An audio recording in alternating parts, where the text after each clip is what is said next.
আসসালামু আলাইকুম ওয়া আলহামদুলিল্লাহি ওয়াহদাহ ওয়াসসালাতু ওয়াসসালামু আলা মান লা নাবিয়্যা বা'দাহ। ইসলামিক ডকুমেন্টে আপনাদেরকে স্বাগত। সম্মানিত দর্শক, এখন চলতেছে সর্বশ্রেষ্ঠ মাস, সম্মানিত মাস, পবিত্র মাহে রমজান। এই রমজান মাসে প্রত্যেকটি রোজাদার মুসলমান নরনারীর জন্য অন্যতম একটি খুশির সময় হলো ইফতার।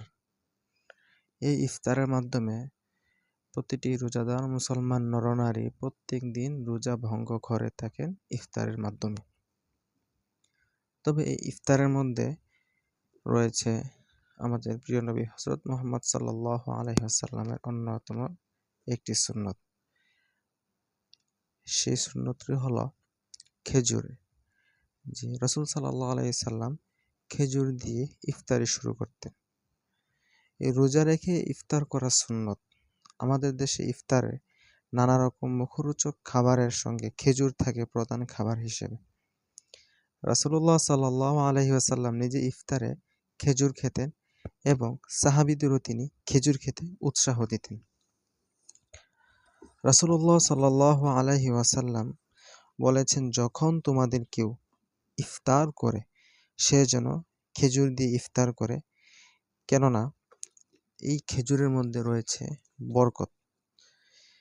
অন্য এক হাদিসে হযরত আনাস ইবনে মালিক রাদিয়াল্লাহু তাআলা আনহু বলেন, প্রিয় নবী হযরত মুহাম্মদ সাল্লাল্লাহু আলাইহি ওয়াসাল্লাম নামাজের আগে কয়েকটি কাঁচা খেজুর দিয়ে ইফতার করতেন। যদি কাঁচা খেজুর না থাকতো তাহলে এই শুকনা খেজুর দিয়ে তিনি ইফতার করতেন। যদি এই শুকনা খেজুরও না থাকতো তাহলে কয়েক ঢুক পানি দিয়ে তিনি ইফতার করতেন। হাদিসটি তিরমিজি শরীফের ৬৩২ নম্বরে আছে।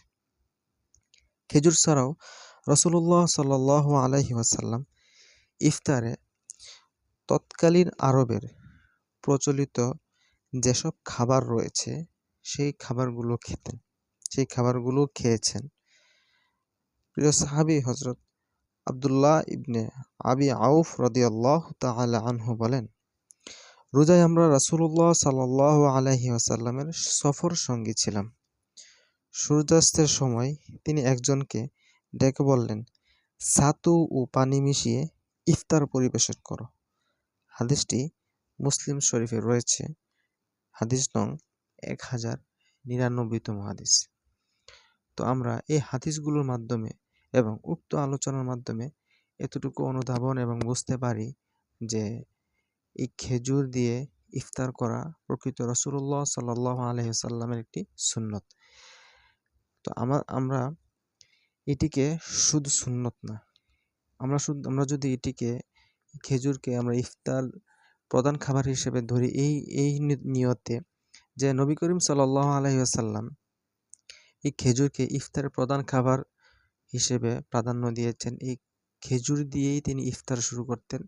আমরাও সেই খেজুর দিয়ে ইফতার শুরু করব। ব্যাস এতটুকুই, যে নবীজি সাল্লাল্লাহু আলাইহি সাল্লাম করেছেন আমরাও করব। নবীজি সাল্লাল্লাহু আলাইহি সাল্লাম খেজুর দিয়ে ইফতার শুরু করেছেন, আমরা ইনশাআল্লাহ ইফতার দিয়ে শুরু করব। এই নিয়তে আমরা করব ইনশাআল্লাহ। আল্লাহ পাক আমাদেরকে সওয়াব দেবেন এবং আল্লাহ তাআলা আমাদেরকে সেই সুন্নত আমলে পরিণত করার মতো তৌফিক দান করেন।